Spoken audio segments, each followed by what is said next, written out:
ప్రార్థన చేసుకుందాం.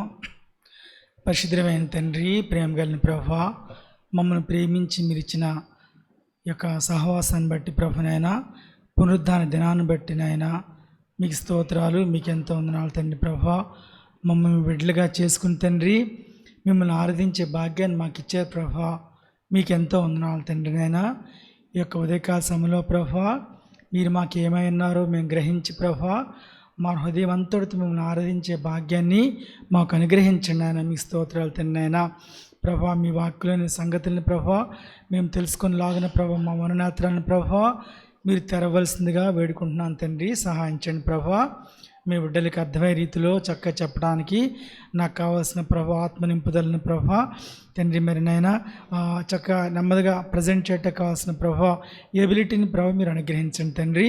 వినుతున్న బిడ్డలతో మీ కృపను ఉంచండి ప్రభా. ఎవరిలోని ప్రభా అటు ఇటు తిరిగిలాడే మనసు లేకుండా కృప చూపండి తండ్రి. కార్యించండి ప్రభా. మీరు ఏం మాట్లాడుతున్నారో వినాలని ఆశ కలిగి ఉండే కృపను ప్రభా అనుగ్రహించి బలపరిచి నడిపించమని ప్రభా. మా హృదయాన్ని ప్రభా మిమ్మల్ని కూర్చిన ఆహారంతో నింపమని మమ్మల్ని మీ కష్టాలకు అప్పచెప్పుకుంటూ క్రీస్తు ప్రభా వారి పేరు వేడుకొంచున్నాను తండ్రి. ఆమేన్. నేటి ఆరాధన ధ్యానాంశం చూసినట్లయితే థర్స్ట్ లివింగ్ వాటర్స్, దాహము నుండి జీవజలముల యొద్దకు. దాహము నుండి జీవజలముల యొద్దకు అనమాట. థర్స్ట్ అనేది నౌను, థర్స్టీ అనేది యాజెక్టివ్ అనమాట. ఐ ఆమ్ థర్స్టీ అంటాం. నేను దాహము కొని ఉన్నాను, అదొక యాజెక్టివ్గా ఉపయోగిస్తాం. కానీ థర్స్ట్ అనేది నౌన్ అనమాట. కాబట్టి దాహం కొని ఉన్నట్టు వేరు, దాహం వేరు. కాబట్టి థర్స్ట్ లివింగ్ వాటర్స్, దాహము నుండి జీవజలముల యొద్దకు. కాబట్టి మెయిన్ ఏంటంటే ఒకప్పుడు మనం కూడా ఆరాధన థీమ్ కూడా చెప్పేస్తున్నాం. ఒకప్పుడు మనం కూడా రకరకాలైన దాహాలతో మనము ఉన్నాం కదా. శరీర కోరికలను తీర్చుకోవాలని దాహం అనమాట. అలాగే మరి అంటే లంచం తీసుకోవాలని దాహం కదా, అంటే కక్ష తీర్చుకోవాలని దాహం, రకరకాల దాహాలతో మనం ఉన్నాం. కానీ ఎప్పుడైతే ప్రభువారి దగ్గరికి వచ్చామైనా మనకి జీవజలం అయ్యి మనల్ని ఆ దాహం నుంచి తప్పించిన దేవుడు ఉన్నాడు. అది మనం మెయిన్గా ఆరాధించాలి. రిఫరెన్స్ చూసినట్లయితే రాసుకోండి. సమూయేలు 2వ గ్రంథము, సమూయేలు 2వ గ్రంథము 23వ అధ్యాయము 13 నుండి 17 వచనాలు. తరువాత ఇంకో రిఫరెన్స్ కూడా రాసుకోండి. ఇప్పుడే యోహాను సువార్త 7వ అధ్యాయము 37-38 వచనాలు. యోహాను సువార్త 7వ అధ్యాయము 37-38. ఇప్పుడు యోహాను సువార్త చదవట్లేదు, తర్వాత చదవము. ఫస్ట్ మీరు 2వ సమూయేలు దగ్గరికి రండి. 2వ సమూయేలు 23వ అధ్యాయము 13 నుండి 17 వచనాలు మనము మార్చి చదువుకుందాం.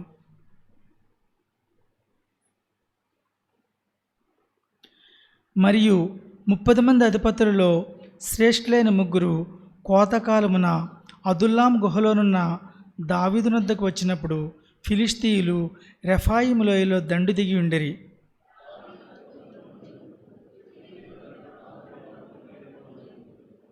దావీదు, బెత్లెహేం గవిని దగ్గరనున్న బావి నీళ్లు ఎవడైనా నాకు తెచ్చి ఇచ్చినడలా ఎంతో సంతోషించదనని అధికారితో పలుకగా,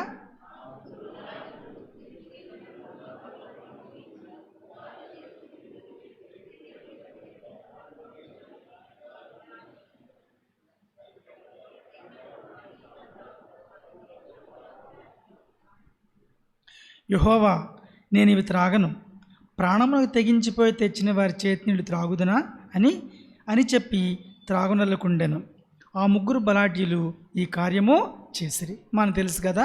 అంటే ఇక్కడ అదుల్లాం గుహ బెత్లెహేంకు దిగునున్న యాలాలోయలో ఉందన్నమాట. ఇక్కడ అతను ఒక దుర్గంలో ఉన్నాడు. దుర్గం అంటే దావీదు దాగి ఉన్న గుహనే మనకి సూచిస్తున్నది. అదుల్లాం గుహ అవుతుంది. అయితే ఫిలిష్తీయుల దండు బెత్లెహేమును ఆక్రమించింది. వాళ్ళు ఎందుకు చేస్తుంటారంటే దావీదుని అతడు దాగిన ప్రదేశంలో నుంచి బయటికి తీసుకురావడం కొరకు వాళ్ళు ఆ బెత్లెహేమును వాళ్ళు ఆక్యుపై చేస్తుంటారు. అయితే దావీదు ఒక ఆశను ఆయన ఎక్స్ప్రెస్ చేశాడు, ఒక కోరికను ఆయన వ్యక్తీకరించాడు.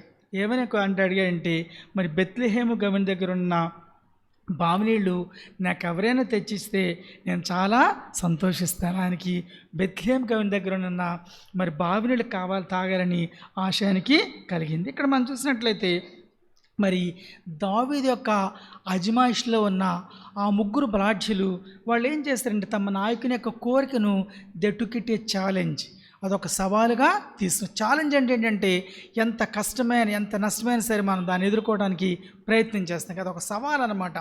దాన్ని వారు ఒక సవాలుగా తీసుకుని వాళ్ళు వెళ్ళినట్టు మనము చూస్తుంటే చుట్టూ 25 మైళ్ళు దారిలో ప్రయాణం చేసి తమ ప్రాణాన్ని వారు పణంగా పెట్టి బెత్లెహేములోని బావినీళ్ళు వారు చేతి తీసుకుని వచ్చారన్నమాట. అయితే ఇక్కడ మనం చూసినట్లయితే దావీదు తన యోధుల యొక్క నమ్మకత్వానికి ధైర్యానికి చెలించిపోయాడు అనమాట. చెలించి తనకు స్పందనను మరి తను ఎక్స్ప్రెస్ చేస్తున్నాడు. అయితే వారు దానిని ఒక ఆజ్ఞగా వారు ఏం తీసుకోలేదన్నమాట. వారు ఏంటంటే వాళ్ళ యొక్క మెయిన్ ఇదేంటంటే మా రాజు యొక్క కోరికని మేము తీర్చాలి. అమ్మో ఏంటి ఈయన ఇంత కష్టమైన పని చెప్పాడు అనుకోలేదు వాళ్ళు. లేదు, మా రాజు కోరిక అది, మేము దాన్ని తీర్చాలి. ఒక ఆజ్ఞగా తీసుకోలేదు కానీ వారా బలాఢ్యులు దాన్ని ఆయన యొక్క కోరికగా తీసుకున్నారనమాట. కాబట్టి ఆ కోరికను తీర్చాలన్న ఆశ వీరిలో ఉంది. ఎందుకంటే వీరిలో వాళ్ళు ఏం చేశారంటే దే రిస్క్ దేర్ లైఫ్స్, వాళ్ళ ప్రాణాలను వారు పణంగా పెట్టారనమాట. అయితే మరి రాజు పట్ల వారుకున్న నిజమైన ప్రేమ రాజ్యం పట్ల కాదు, ఎవరి పట్ల ఉందని ప్రేమ? రాజు పట్ల. మన జీవితాలు కూడా ఈ యాక్టివిటీస్ పట్ల కాదు, అటెండ్ అవ్వడం పట్ల కాదు, కానీ మన తండ్రి అయిన దేవుని పట్ల మన నిజమైన ప్రేమ అనేది ఉండాలి. వాళ్ళకి రాజ్యం పట్ల ప్రేమ కాదు, కానీ దానికంటే కూడా రాజు పట్ల ప్రేమ అన్నమాట. అందుకే వారు వచ్చే శ్రమని ఏమాత్రం కూడా లెక్క చేయలేదన్నమాట. వారు వెల చెల్లించడానికి కూడా సిద్ధంగా ఉన్నారు. ఎలాంటి అపాయం ఎదురైనా సరే దానిని లెక్క చేయకుండా వెళ్ళిపోయారనమాట. చూసారా? అయితే వారు చేసిన త్యాగాన్ని బట్టి దావీదుకి so that water became very precious, చాలా ప్రశస్తమైనది. ఎందుకంటే యోధులు తమ ప్రాణాలని పణంగా పెట్టి తీసుకొచ్చిన వాటర్ అది. అందుకే అతను అంటాడు కదా, ప్రాణమును తెగించిపోయి తెచ్చిన వారి చేతి నీళ్ళు నేను త్రాగుదనని మరి తాగనకుండా ఉన్నారు. అయితే మనం చూసినట్లయితే దావీదు ఉన్న గుహ అనేది అదుల్లాం గుహ. ఒకసారి మనం చూడండి. సమూయేలు రాసిన మొదటి గ్రంథము 22వ అధ్యాయము 1-2 వచనాలు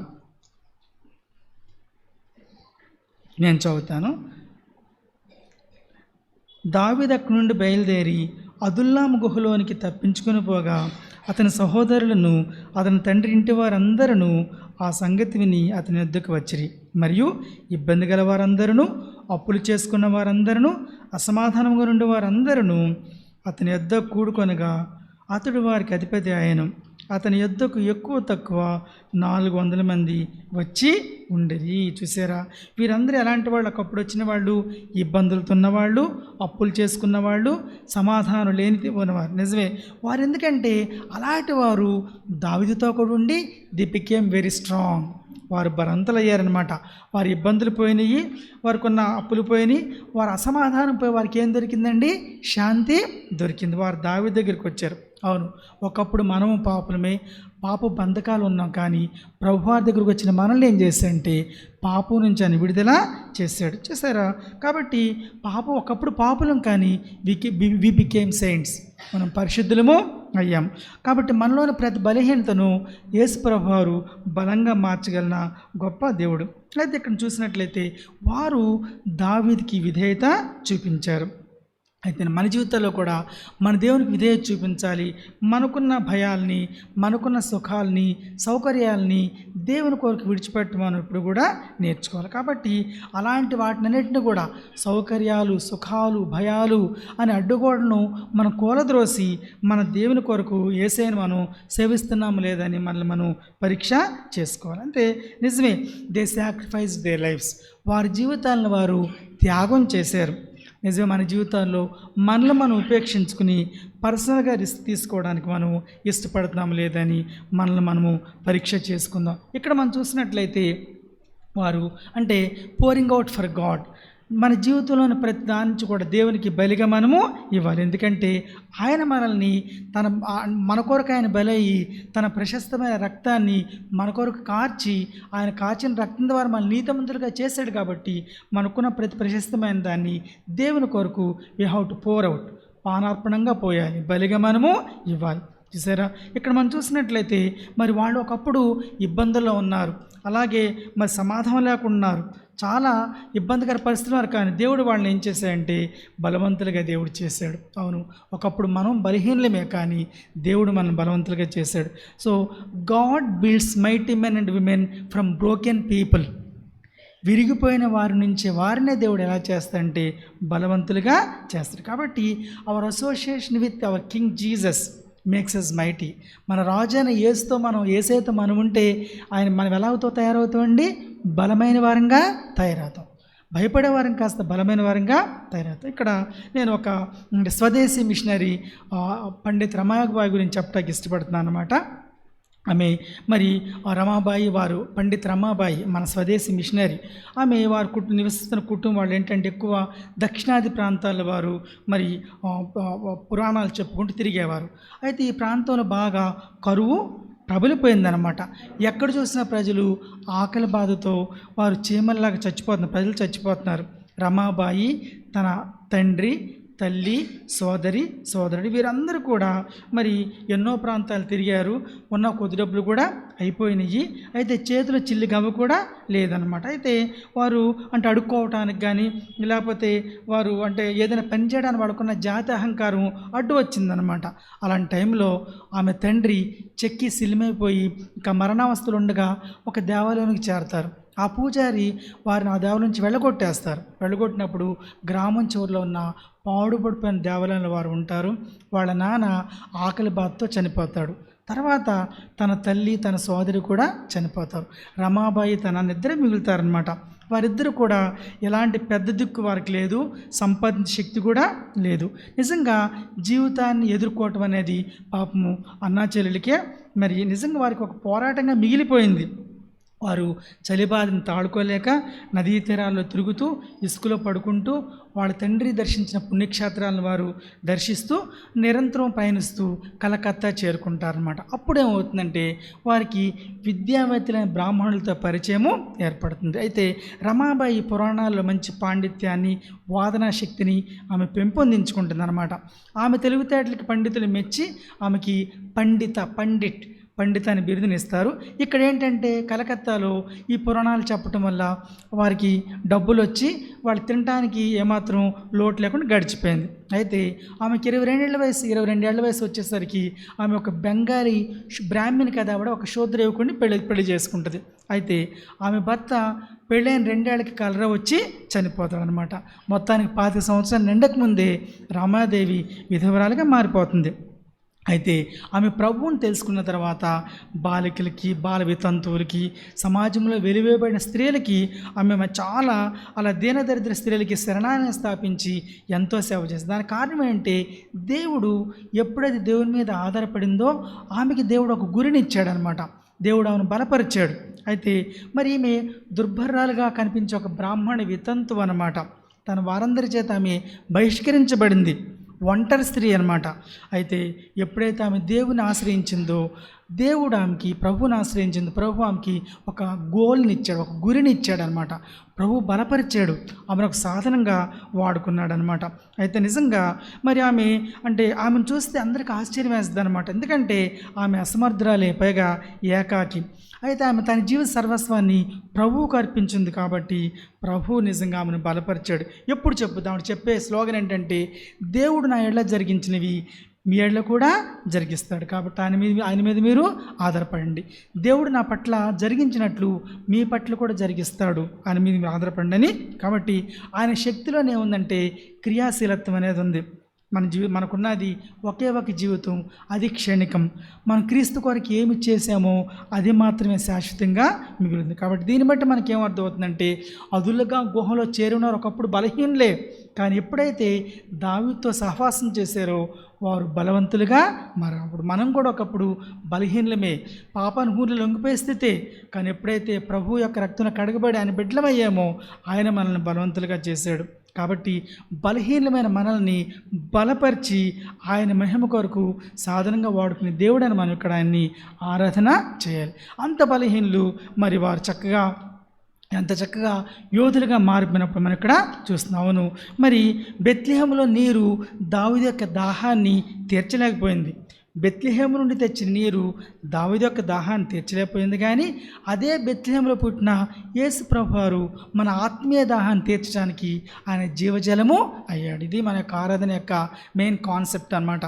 బెత్లెహేములోని నీరు దావీదు యొక్క దాహాన్ని తీర్చలేకపోయింది, కానీ అదే బెత్లెహేములో పుట్టిన యేసుక్రీస్తు ప్రభువారు మనకు జీవజలదాత అయ్యాడు. చూడండి ఒకసారి యోహాను సువార్త 7వ అధ్యాయము 37-38 వచనాలు చదవండి.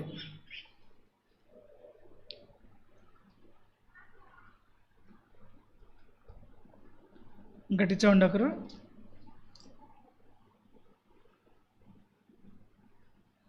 ఆ పండుగలో మహాదినమైన అంత్యదినమున యేసు నిలిచి, ఎవడైనను దప్పికొని ఎడల నా యొద్దకు వచ్చి దప్పి తీర్చుకొనవలెను.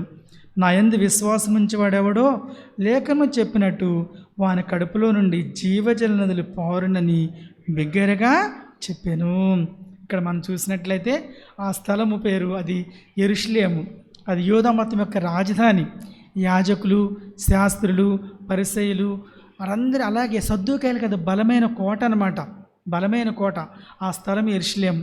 సందర్భం ఏంటంటే పర్ణశాలల పండుగ అనమాట. ప్రతి ఎదురు కూడా మరి అంటే తనకి వీలైతే చట్ట ప్రకారం ఏం చేస్తాడంటే ఆలయానికి వెళ్ళి చక్కగా మరి అతను పాల్గొనే వార్షికోత్సవ పండుగల్లో అదొక పండుగ అనమాట, అదొక పండుగ. ఇక్కడ మనం చూసినట్లయితే ఆ స్థలం యెరూషలేము అని చూసాము. సందర్భం ఏంటంటే పర్ణశాలల పండుగ. సమయం ఏంటంటే విందు యొక్క చివరి రోజు. అన్ని వేడుకలు ఇక ముగిసే సమయం వచ్చేసిందండి. సాంప్రదాయ ఆచార ప్రకారం వారు ఏం చేశారంటే సులోయం అనే కోనేరు నుండి మరి నీటిని తీసుకొచ్చి బలిపీఠం మీద గంభీరంగా పోసారు. ఇంకా అంత అయిపోయింది. ఇక ఆరాధకులు తిరిగి ఇంటికి వచ్చేసేయాలన్నమాట. ఇంటికి వచ్చేస్తున్నారు, పండుగ అయిపోయింది. సులోయమైన కోనేరు నీటిని ఆ బలిపీఠం మీద పోసారు. వీరందరూ కూడా తిరిగి వచ్చారు. అలాంటి టైంలో, ఇలాంటి క్లిష్టమైన సమయంలో యేసుక్రీస్తు ప్రభువారు ఒక ప్రముఖ స్థానములో ఆయన నిలబడినట్టు చూస్తున్నాం అనమాట. నిలబడి గుమిగూడిన జనాలతో ఆయన మాట్లాడారు. ఎందుకంటే ఆయన వారి హృదయాల్ని చదివిన దేవుడు. అవును, మనకు ప్రతి పరిస్థితిని మన దేవుడు ఎరిగున్న దేవుడు. మనం పడుతున్న బాధను ఆయనకు తెలుసు. మనం సరిపే పోరాటం ఆయనకి తెలుసు. మనం ఎలాంటి బలహీనతలతో మరి పోరాడతాం ఆయనకి తెలుసు. అందుకని ఆయనకు అర్థమైపోయిందనమాట. వీరందరూ ఏదో వెళ్ళారు, కానీ వీరు బాధాకరమైన మనసాక్షితో, అసంతృప్తి చెందిన మనసులతో వీరు మరి అంటే తిరిగి వచ్చేస్తారు. ఎందుకంటే అంధబోధకులు, గుడ్డి బోధకులైన పరిసయ్యుల నుండి, సద్దూకాయుల నుంచి పాపం వీళ్ళు ఏమి పొందకుండా అయ్యో తిరిగి వెళ్ళిపోతున్నారే, పండుగ కోసం వచ్చారు, కానీ ఆ సద్దూకాయుల నుంచి, పరిసయ్యుల నుంచి వీరు ఏమి కూడా ఆత్మీయంగా తిరిగి పొందలేకపోతారని చెప్పి ప్రభువారు జాలిపడైనా చూశారు. అందుకే జాలిపడి అడిగారు, ఎవడైనా దప్పికొని నా యొద్దకు వచ్చి దప్పి తీర్చుకుని బిగ్గరగా అరిచాడు. అంటే ఇక్కడ మనం చూసినట్లయితే అంటే ఎవరికైనా సరే జీవం కావాలంటే, తృప్తితో కూడిన జీవితం కావాలంటే నా దగ్గరికి రండి అని చెప్పారు. అయితే మనం చూసినట్లయితే ఏ ప్రవక్త కూడా, ఏ అపస్తులుడు కూడా ఈ మాట చెప్పలేదు. ఒకసారి సంఖ్యాకాండము 10వ అధ్యాయము 29వ వచనం చూద్దాం. సంఖ్యాకాండము 10వ అధ్యాయము 29వ వచనం. మోషే మామయ్యగు మిద్యానుడైన రెఊయేలు కుమారుడగు హోబాబుతో మోషే, యెహోవా మాకిచ్చదని చెప్పిన స్థలమునకు మేము ప్రయాణమైపోవచ్చున్నాము, మాతో కూడా రమ్ము, మేము మీకు మేలు చేసేదము. యెహోవా ఇశ్రాయేలులకు తాను చేయబో మేలు గురించి వాగ్దానము చేసిననగా. ఇక్కడ మోషే ఏమన్నాడండి, మాతో కూడా రమ్ము, మమ్మల్ని ఫాలో, మాతో పాటు రమ్మన్నాడు. కానీ మరి నా దగ్గరికి రమ్మని చెప్పలేదు, మాతో కూడా రమ్మని చెప్పాడు. అయితే ఇక్కడ తను తర్వాత అంటే నేను రానని చెప్తే వేరే సంగతి. తర్వాత యెషయా ఏం చెప్తున్నాడు, యెషయా గ్రంథము 55వ అధ్యాయం 1వ వచనం. యెషయా గ్రంథము 55వ అధ్యాయము 1వ వచనంలో యెషయా ఏం చెప్తుందంటే, దప్పికొనిన వారులారా నీళ్ళ యొద్దకు రండి. అంతేగాని యెషయా నా దగ్గరికి రండి అని యెషయా ప్రవక్త చెప్పలేదు, నీళ్ళ యొద్దకు రండి అని చెప్పాడు. అలాగే యోహాను కూడా మనం చూసినట్లయితే యోహాను సువార్త 1వ అధ్యాయము 29వ వచనము. యోహాను సువార్త 1వ అధ్యాయము 29వ వచనము. యోహాను ఏం చెప్పాడు, యేసు తన యొద్దకు రాగా చూసి, ఇదిగో లోకపాపమును మోసుకొని పోయి దేవుని గొర్రెపిల్ల. యోహాను ఎవరి వైపు చూపించాడండి, యేసు ప్రభు వైపు చూపించాడు. కానీ నా దగ్గరికి రండి అని యోహాను కూడా చెప్పలేదు. మోషే చెప్పలేదు, యెషయా చెప్పలేదు, యోహాను కూడా చెప్పలేదు. అలాగే అపోస్తలుడైన పౌలును మనం చూసినట్లయితే అపోస్తలుడైన పౌలు చెరసాల అధికారితో ఏమి అడిగాడు? చెరసాల అధికారి ఏం చెప్పాడు? అపోస్తల కార్యాలు 16వ అధ్యాయము 31వ వచనం. అపోస్తలుల కార్యములు 16వ అధ్యాయము 31వ వచనంలో ఏం చెప్పాడంటే, ప్రభు అయిన యేసునందు విశ్వాసం ఉంచుము, అప్పుడు నీవును నీ ఇంటి వారిని రక్షణ పొందుదురని పౌలు చెప్పాడు. పౌలు ఎవరి వైపు చూపించండి? ప్రభు అయిన యేసునందు విశ్వాసం ఉంచుము. అపోస్తలుడు కూడా నా దగ్గర రమ్మని చెప్పలేదు, ఏ ప్రవక్త నా దగ్గర రమ్మని చెప్పలేదు. కానీ ప్రభు ఒక్కరే చెప్పారు ఏంటంటే, మీరు దప్పికొనేళ్ళ నా యొద్దకు వచ్చి దప్పిక తీర్చుకోండి అని ప్రభు వారు చెప్పారు. నిజమే. మరి చూడండి, బెత్లెహేములో పుట్టి నజరేతులో పెరిగిన ఈ యేసు ప్రభు వారు తప్ప ఎవ్వరు కూడా నా దగ్గరికి రండని ఎప్పుడు కూడా చెప్పలేదు. ఇది చాలా ముఖ్యమైన వాస్తవం, ఇంపార్టెంట్ ఫ్యాక్ట్. ఇది చాలా ముఖ్యమైన వాస్తవం. ఆయన అంటే యేసు ప్రభు ఇండైరెక్ట్ ఏం చెప్తున్నాడు? తాను దేవుని కుమారునని, వాగ్దానం చేయబడిన మెస్సియానని, నేను లోకరక్షకుడిని ఇండైరెక్ట్గా ప్రభువు చెప్తున్నట్టు అర్థమవుతుంది అనమాట. నిజమే. మరి మన జీవితాల్లో చూసినట్లయితే శారీరక దాహమే ఎంత అది కష్టమైంది. మన గురువారం నేను ఈజీఎఫ్ బైబిల్ స్టడీకి వెళ్ళిన తర్వాత ఏం చేశానంటే 6 ఇంట్లో 6 నెలలు తినేస్తే ఏదైనా సరే నేను జస్ట్ ఒక 3 గారెలే నేను తిన్నాను. ఆకలి తింటే ఈజీఎఫ్కి వెళ్ళాను. అయిన తర్వాత నేను మాకు తెలిసిన వాళ్ళకి మీరు విజయవాడలో హెల్మెట్ తీసుకురామని డబ్బులు ఇచ్చిన వాళ్ళు తీసుకొచ్చారంట. అవగానే ఫోన్ చేశారనమాట. ఫోన్ చేసి ఇంటికి వెళ్ళిన తర్వాత ఆ హెల్మెట్ కాఫీ పెడతాను, నాకు కాఫీ వద్దామని చెప్పి 3 గ్లాసులు మంచినీళ్ళు తాగాను. నైట్ టైం అది. ఒకవేళ గారెలు తినటం వల్లే నాకు 6:30 తిన్నాక నేను 9ంటికి అట్లా వెళ్ళాను, 9:15 అట్లా వెళ్ళాను. కానీ 3 గ్లాసులు నైట్ టైమే, మార్చి నెల మొదలై బిగినింగ్ ఇది. మే కూడా కాదు, కానీ 3 గ్లాసులు మంచినీళ్ళు తాగాను అనమాట. నిజమే. మరి శారీరక దాహం అనేది నిజంగా మానవుడు అనిపించే దాహం అత్యంత బాధాకరమైంది. అన్నం లేకుండా ఉంటాం కానీ మనం మంచి లేకపోతే ఏమాత్రం కూడా మనలే. నిజమే. మొండి టెంట్లో బయటికి వెళ్ళినప్పుడు మరి దాహం వేస్తుంది. ఒకసారి ఒక మాస్టర్ దగ్గర నేను ఒక విషయం నేర్చుకున్నా. ఒక మాస్టర్ వారి ఇంటికి వెళ్తే ఇద్దరం బయటికి వెళ్ళాలి. కలిదేవుడి నుంచి మేము కైక్లూరు వెళ్ళాలన్నమాట. అయితే చెప్పే ఆయన బయటికి వెళ్తున్నాం కదా, 4 o'clock టైం అది. ఎప్పుడు కూడా బయటికి వెళ్ళినందు 2-3 గ్లాసులు వాటర్ తాగాలని చెప్పి నాకు అప్పుడు నిజంగా ఆశ్చర్యం వేసింది. అటు గుడ్డిగా మనం తాగకుండా వెళ్ళిపోతాం, కానీ బయటికి వెళ్తున్నప్పుడు వేసవికాలం ఎస్పెషల్లీ ముందే తాగి వెళితే దాహాన్ని మనము ఆపుకోవచ్చు అనమాట. ఒకసారి బస్సులో ఒక ఆయన మంచినీళ్ళు తాగుతున్నాడు. అయ్యో నన్ను కూడా తాగమంటే బాగుండు అనిపించింది. ఆయన అనలేదు. కానీ ఎప్పుడు కూడా నేను వేసవికాలం వాటర్ బాటిల్ నేను తాగి పక్కనోడు కూడా ఆఫర్ చేస్తాను. ఎందుకంటే ఆ బాధ నాకు తెలుసు, నేను ఎక్స్పెక్ట్ చేస్తాను కాబట్టి నేను కూడా అంటే వాళ్ళకి ఆఫర్ చేస్తాను అనమాట. నిజం. మండి వేసవిలో బయటికి వెళ్తే ఆ దాహం ఎంత భయంకరంగా మనకు తెలుసు అనమాట. యుద్ధంలో గాయపడిన ఒక సోల్జర్ మనం అడిగినట్లయితే అతను ఏం అడుగుతాడంటే ముందు దాహాన్ని తీర్చమని అడుగుతాడు. అతనికి కావాల్సిన మెయిన్ కూడా మంచినీళ్ళే. మనం చూసినట్లయితే ధనవంతుడు ఏమన్నాడు? లోకాసు వార్త 16వ అధ్యాయం 24వ వచనంలో, లోకాసు వార్త 16వ అధ్యాయం 24వ వచనం ధనవంతుడు అంటాడు కదా, తండ్రివైన అబ్రహామా, నా యందు కనికరపడి తన వ్రేలి కొన నీళ్లతో ముంచి నా నాలుకను చల్లార్చుటకు లాజరును పంపము. వ్రేలు కొన్ని నీళ్ళ ముంచి ఒక 2 drops or 1 drop వాటర్ నా నాలుగు మీద వేయమని చెప్పి ధనవంతుడు అడిగాడంటే తను ఎంత దాహంతో బాధపడుతున్నాడు మనకి అర్థమైంది. అమ్మో, వేసవకాలం దాహాన్ని మనం తట్టుకోలేకపోయాం. మార్చి ఒక 6వ తారీఖు నైటే నేను దాహాన్ని, 5వ తారీఖు నైట్ దాహాన్ని తట్టుకోలేకపోయాను. 5వ తారీఖు నైట్ పడేమది, అది మార్చి. కానీ నిజంగా నరకంలో వేసే దాహం అది ఎంత భయంకరమైంది అతను అడిగాడనమాట. చూసారు మనం చూసినట్లయితే నిజంగా మరి దాహం కంటే భయంకరమైనది, భరించిన కష్టం ఉండేది మరొకటి లేనే లేదనమాట. నిజం. ఒకప్పుడు మనం కూడా మరి అనేకమైన దాహాలతో ఉన్నాం. ఒకప్పుడు మనం కూడా క్షమించబడిన పాపభారాన్ని మనం అనుభవించాం. కానీ మన హృదయం అంటే ఆ పాపభారంతో నిండిపోయింది, కానీ అది తీర్చుకోవడానికి ఎక్కడికి వెళ్ళాలో మనకు తెలియలేదనమాట. నామకార్థంగా మనం వెళ్ళే పండుగలు గుడికి వెళ్ళటం కానీ, నామకార్థంగా చేసే భక్తి కానీ ఆ దాహాన్ని తీర్చలేకపోయిందనమాట. ఒక్కొక్కప్పుడు మనం తప్పు చేసినప్పుడు, పాపం ఉన్నప్పుడు మన మనస్సాక్షి అనారోగ్యంతో నిండిపోయింది, కానీ చికిత్స కోసం ఎక్కడికి వెళ్ళాలి ఒకప్పుడు నిజంగా మనకు కూడా తెలియలేదనమాట. మనకు తెలుసు మనం చేసే తప్పు అని తెలుసు, కానీ అది చేయకుండా ఉండలేకపోతున్నాము. చేయకుండా ఉండడానికి చికిత్స ఏమైనా దొరుకుద్దా అనేది మనకు ఒకప్పుడు మనకు తెలియలేదనమాట. నిజమే. మనం చనిపోవడానికి సిద్ధంగా ఉన్నామని తెలిసి కూడా మరి దేవుణ్ణి మనం కలుసుకునే స్థితిలో మనము ఉన్నాం అనమాట. చూసారా, ఒకప్పుడు మనం అపరాధ భావంతో ఉన్నాము, దుష్టత్వంతో ఉన్నాం, కానీ దాని గురించి విమోచన ఎలాగో మనకి అర్థం కాలేదన్నమాట. నిజంగా ఇదంతా కూడా బాధ యొక్క అత్యున్నత స్థాయి. చూసారా, మనం క్షమాపణ కోసం, విమోచన కోసం, దేవుని యొక్క శాంతి కోసం చాలా దాహం వేసిన మనసాక్షితో మనం కూడా ఉండి సంతృప్తిని కోరుకుంటూ పొడి ప్రదేశాలు నడిచాం, కానీ మరి మనకి ఎక్కడ కూడా మన దాహం అనేది తీరలేదు. నిజమే, పెంతెకోస్తు దినాన పేతురు యూదులకు బోధించినప్పుడు వారు అనుభవించిన దాహం కూడా అదేనమాట. దాహం కూడా వారు హృదయంలో గుచ్చపడి అంటారు, మేమేం చేయాలన్నప్పుడు వారి మాట విని హృదయంలో నొచ్చుకొని, సహోదరులారా మేమేమి చేద్దామని పేతుర్ని అపొస్తలుని అడిగారు. చూసారా, పేతురు చెప్పిన ప్రసంగానికి ఆ యూదులంతా కూడా తమ హృదయాలు నొచ్చుకున్నారు. అయితే ఇప్పుడు మేమేమి చేయాలి అని వారు అడిగినట్టు మనం చూస్తున్నాం.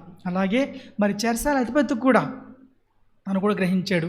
తనకు పొంచి ఉన్న ఆధ్యాత్మిక ప్రమాదం గురించి తను గ్రహించేశాడు. మరి భూకంపం తన కాళ్ళ కింద తిరుగుతూ ఉందన్నమాట. అర్థమైపోయింది. ఆ భూకంపం తన కాళ్ళ కింద తిరుగుతున్నప్పుడు తన పొంచి ఉన్న ప్రమాదం గ్రహించినప్పుడు అతను పొందిన దాహం కూడా ఇదే అనమాట. అతడు వణుకుతూ వచ్చి అన్నాడు, అయ్యలారా, రక్షణ పొందుటకు నేనేమీ చేయాలి అని అడిగినప్పుడు మరి ప్రభు అయిన యేసునందు విశ్వాసం ఉంచుము, నీవును నీ ఇంటి వారును మరి రక్షణ పొందుతాను. మరి పౌలు చెప్పినట్టు మనము చూస్తున్నాం. నిజమే, ఒకప్పుడు మనం కూడా ఇలా దాహంతో మనం తిరిగిన వారమే, కానీ ఎప్పుడైతే యేసు ప్రభు దగ్గరికి వచ్చామో, ఆ జీవజలం త్రాగామో, దేవుడు మన యొక్క దాహాన్ని తీర్చాడు. ఆయన మనల్ని ఒకప్పుడు ఎప్పుడైతే మనం హృదయంలో శాంతి లేకుండా, సమాధానం లేకుండా తిరిగాము, కానీ ఆయన దగ్గరికి వచ్చినాడు, ఆయన మనకి శాంతిని, సమాధానాన్ని ఇచ్చాడు. అందుకే చెప్పారు కదా, ప్రయాసపడి భారం మోసుకుని సమస్త జనులారా నా దగ్గరికి రండి, నేను మీకు విశ్రాంతిని ఇస్తాను. నిజమే, ప్రభు దగ్గరికి వచ్చిన తర్వాత మన దాహం తీరింది, మన విశ్రాంతి తీరింది. అలాగే మనం చూసినట్లయితే పండిత రమాబాయి గురించి చెప్పుకున్నాం కదా, ఆమె కూడా కలకత్తా వచ్చినట్టు చెప్పుకున్నాం. కలకత్తాలో మరి వచ్చినప్పుడు ఆమెకి ఏంటంటే కొంతమంది క్రైస్తవులతో పరిచయం ఏర్పడిందనమాట. అంటే వారి యొక్క ఆచార వ్యవహారాలు, వారి పద్ధతులు, వారి ప్రవర్తన ఇవిలో చాలా ఆసక్తిని కలిగించినాయి అనమాట. ఎవరు ఆమెకి సంస్కృత బైబిల్ ఇచ్చారు, కానీ అందులో విషయాలు అర్థం కానందున ఆవిడ ఏం చేసిందంటే అక్కడ అట్లాగే పెట్టి ఉంచిందనమాట. అయితే ఇక్కడ మనం చూసినట్లయితే ఆమె హిందూ మత గ్రంథాలను చదివింది, పురాణాలను చదివింది, కానీ ఆమెకి మరి ఎలాంటి అంటే స్త్రీలకు ఎలాంటి ఆధ్యాత్మిక విమోచన ఆమె దానిలో కనుగొనలేకపోయి నిరాశ చెందిందనమాట. అయితే దేవుని కొరకైన వెతుకులాట్లో ఆమె వెతుకుతుంది, కానీ నిజదేవుడు ఎవరో ఆమె తెలుసుకోలేకపోయిందనమాట.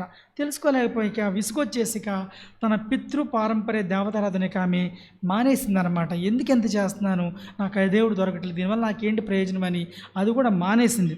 అయితే మరి 22 ఏళ్ల వయసులో బెంగాలీ సోదరి కూడా ఆమె పెళ్ళాడింది కదా. పెళ్ళాడిన తర్వాత భర్తతో కలిసి అస్సాం వెళ్ళిందనమాట.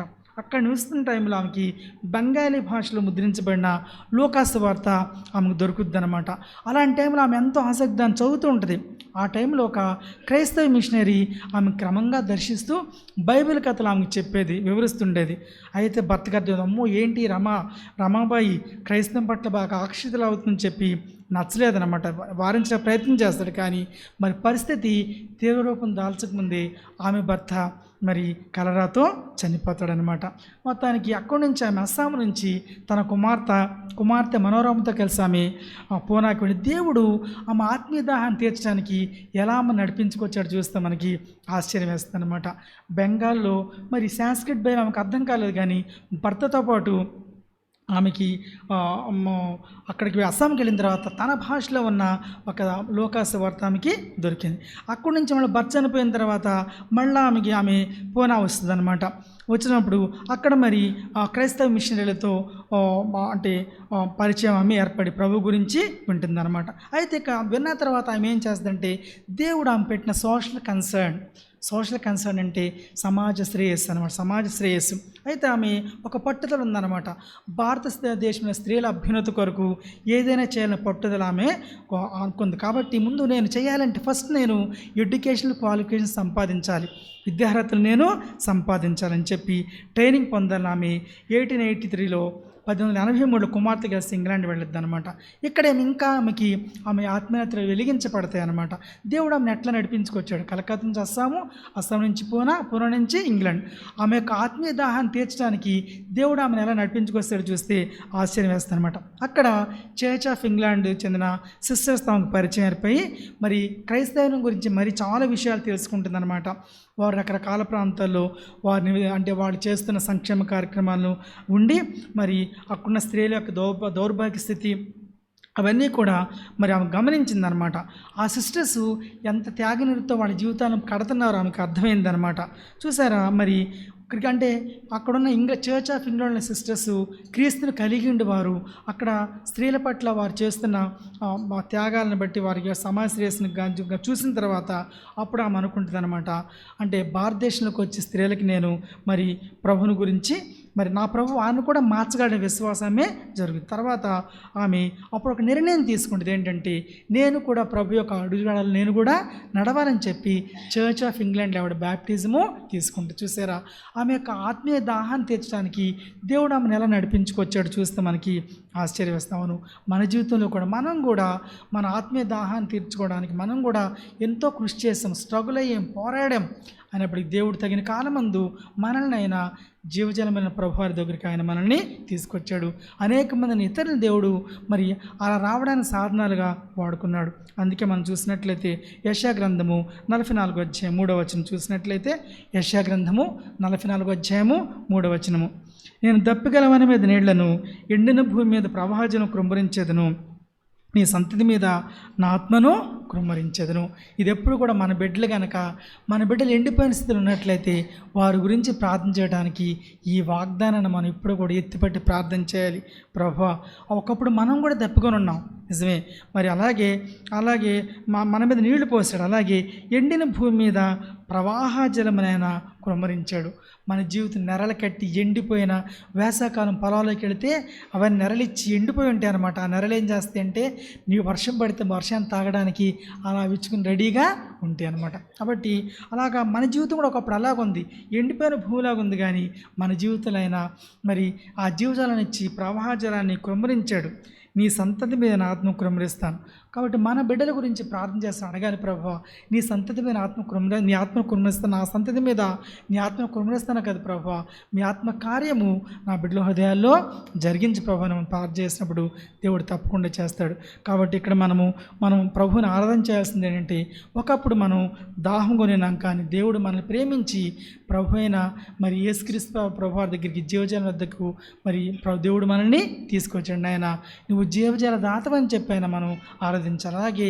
అలాగా జీవజాలం దగ్గర తీసుకురావడానికి దేవుడు అనేక మందిని మనల్ని మన కొరకు సాధనాలుగా వాడుకున్నాడు. కాబట్టి వారిని బట్టి కూడా మనం దేవుని స్తుతించాలి. తర్వాత ఏంటంటే మరి బలహీనైన వారిని దేవుడు బలపరిచి తన కొరకు బలవంతులుగా వాడుకుంటాడని అర్థమవుతుంది. ఒకప్పుడు మరి పేతురు పిరికివాడే, కానీ మరి ఎంత గొప్ప ప్రసంగం చేశాడు అని వేల మంది మారు మనసు పొందారు. తన దేవుడు ధైర్యపరిచాడు, బలపరిచాడు, తన కొరకు మంచి అపస్తులుగా దేవుడు తన్ని వాడుకున్నాడు. అలాగే బలహీన మనల్ని దేవుడు బలవంతులుగా మార్చేవాడని చెప్పి దాన్ని బట్టి కూడా మనం దేవుణ్ణి ఆరాధన చేద్దాం. విన్న వాక్యాన్ని బట్టి కానీ మీరు సిద్ధపడి వచ్చిన దాన్ని బట్టి కానీ ప్రభువుని ఆరాధన చేయండి. కాబట్టి దాహము నుండి జీవజలం ఎదుకనేది మన యొక్క ఆరాధన అంశం. ఆరాధన చేయండి.